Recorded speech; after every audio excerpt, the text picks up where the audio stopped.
Ready? Start.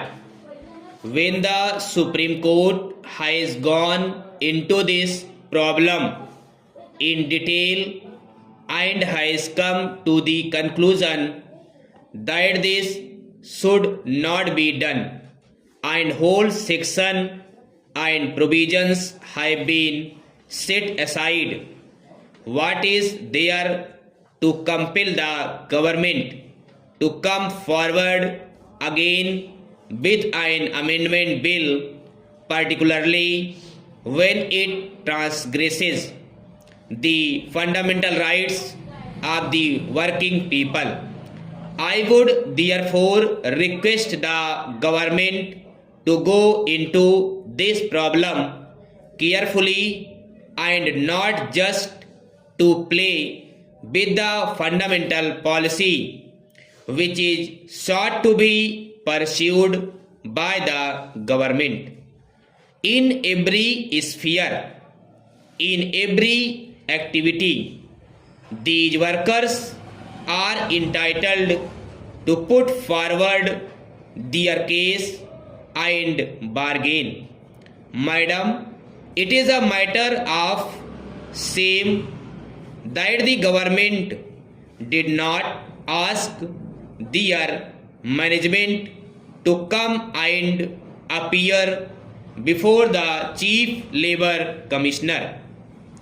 Here is a machinery of conciliation machinery created by the government being presided over by a colleague of yours in the cabinet, and your department had decided not appear before the Chief Labour Commissioner. I would therefore plead with the Prime Minister, please do not bring such legislation which destroys the basic principles which have been in existence. Here is a law TD Act which was brought by the British, which in my opinion is still not up to the standard, but it is a matter of shame that even what the British granted to the employees in those days, the present government wants to take away. This should have been preserved, developed and made to furnish so that the workers can say, particularly in nationalized undertakings, now we have a right to negotiate and settle. The government is expected to follow an ideal employer's policy.